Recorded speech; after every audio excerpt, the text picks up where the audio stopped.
Cela fait déjà quelques semaines que Roger travaille dans un loft qu'il veut totalement aménager. Il a déjà réalisé pas mal de travaux et aujourd'hui il s'attaque à la salle de bain. Aujourd'hui, je commence la salle de bain et là, l'enduit doit être suffisamment protégé contre l'humidité. C'est pourquoi j'enduis d'abord tous les murs avec une émulsion bitumineuse. Roger choisit des plaques de ciment spéciales de Knauf pour construire une contre-cloison étanche à l'eau. Mesurer un peu avec son télémètre digital et regarder de quel produit il a besoin. Et puis, se rendre dans son magasin de bricolage favori.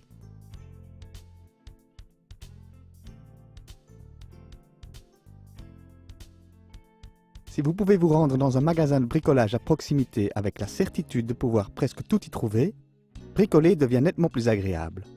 Un collaborateur bricot indique le chemin à Roger et il trouve directement les plaques aquapanel de Knauf, avec les accessoires nécessaires. Maintenant, il peut se mettre au travail. Voici 3 semaines, Roger a placé des cloisons de séparation avec des plaques de plâtre enrobées. Si vous voulez le revoir, vous pouvez vous rendre sur notre site web. Le placement de ces plaques de ciment est presque identique. En premier lieu, Roger place un profilé en U sur le sol et contre le plafond, pourvu d'une bande isolante acoustique. Les chevilles à clous sont le matériel de fixation le plus évident.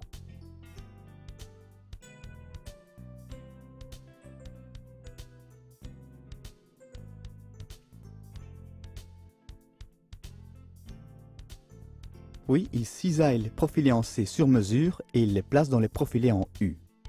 Sur une paroi plus large, la distance réciproque est importante, de sorte que les extrémités d'une plaque coïncident systématiquement avec le centre d'un profilé.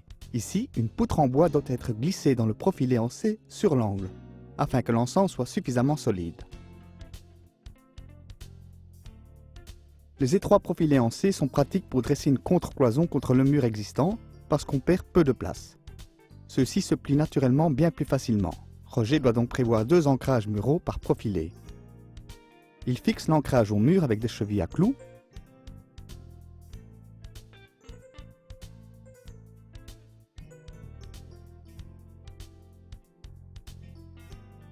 Place le profil devant, plie les jambes, le visse et replie les surplus.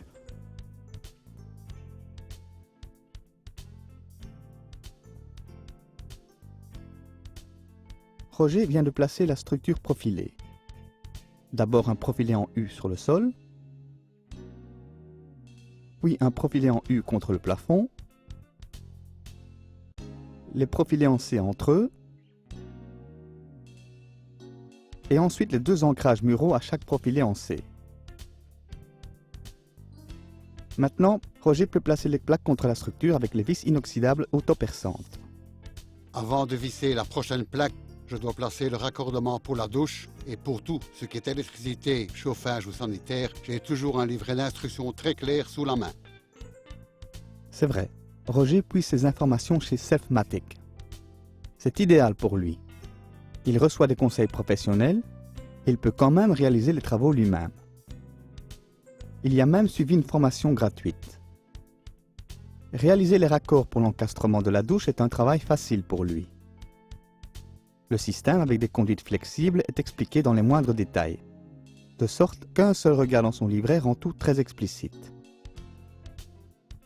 Le système est relativement simple. Cisailler le tuyau sur mesure, calibrer, placer l'écrou au-dessus, la douille dedans et visser.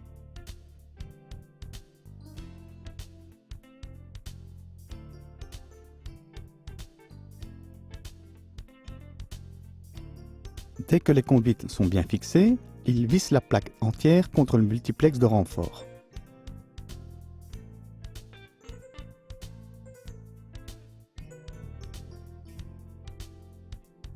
Maintenant que Roger raccorde toutes les conduites, il le fait aussi en bas, dans le débarras. Là, il travaille avec des collecteurs. Également appris chez Selfmatic, certainement, Roger? Naturellement. Sur un collecteur, les conduites principales d'eau chaude et d'eau froide sont réparties vers les différents points de captage. La douche, le lavabo et la toilette. Il est donc logique qu'il y ait un collecteur séparé pour toutes les conduites d'eau froide et un collecteur séparé pour toutes les conduites d'eau chaude. Vous pouvez également utiliser ce système pour le chauffage central.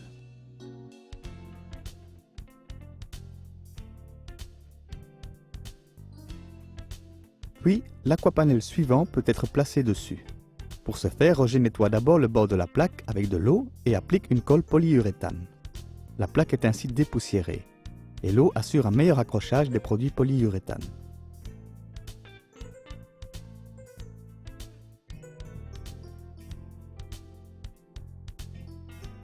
Ensuite, il place la plaque dessus et la visse. Il utilise des vis spéciales avec des nervures fraisées sous la tête. La colle se dilate en séchant et rend ainsi le joint étanche à l'eau. Les plaques suivantes doivent être placées en assemblage de demi-briques pour former une paroi solide.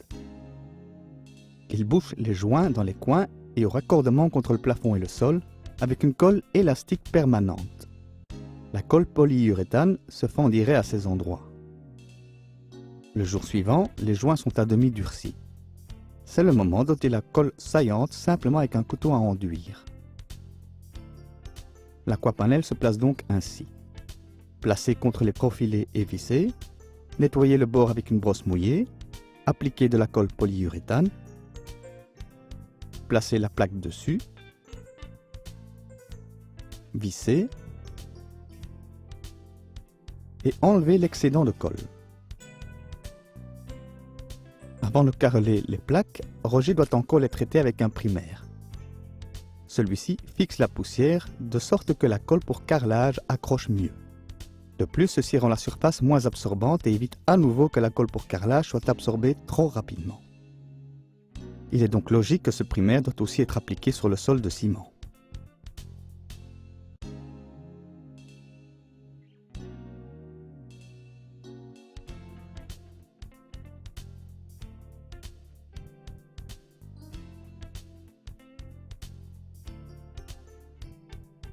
Voilà, la salle de bain est totalement prête à être carrelée. Vous vous demandez peut-être si ce système étanche est bel et bien nécessaire derrière une contrefoison. Oui, c'est certainement nécessaire car beaucoup d'air humide traverse les joints des dalles. Une paroi arrière qui ne résiste pas à l'humidité pourrirait. Vous trouvez de plus amples informations sur ce système dans Dobit Magazine.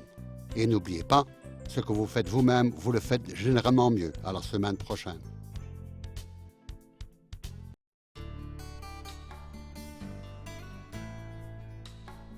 Un vernis avait été appliqué autrefois sur ce plancher en sapin. Celui-ci s'est déjà en grande partie écoulé. Il est donc grand temps de songer à une profonde rénovation.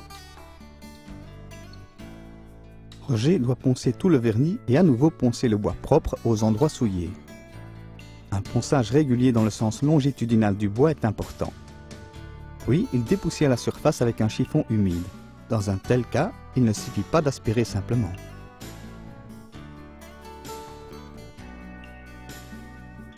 Si vous voulez protéger le bois tout en conservant la structure du bois, vous utilisez un vernis. Vous pouvez même choisir un vernis coloré. Vous faites alors d'une pierre deux coups. Mais celui qui veut vraiment bien faire travaille d'abord avec un colorant et ensuite avec un vernis incolore. Ceci donne un parfait résultat. V33 possède de nombreuses couleurs que vous appliquez aisément sur le bois avec un chiffon en coton. Ce colorant accentue encore mieux le dessin du bois. Pour protéger également le bois, 2 couches de vernis au-dessus de la coloration sont indispensables.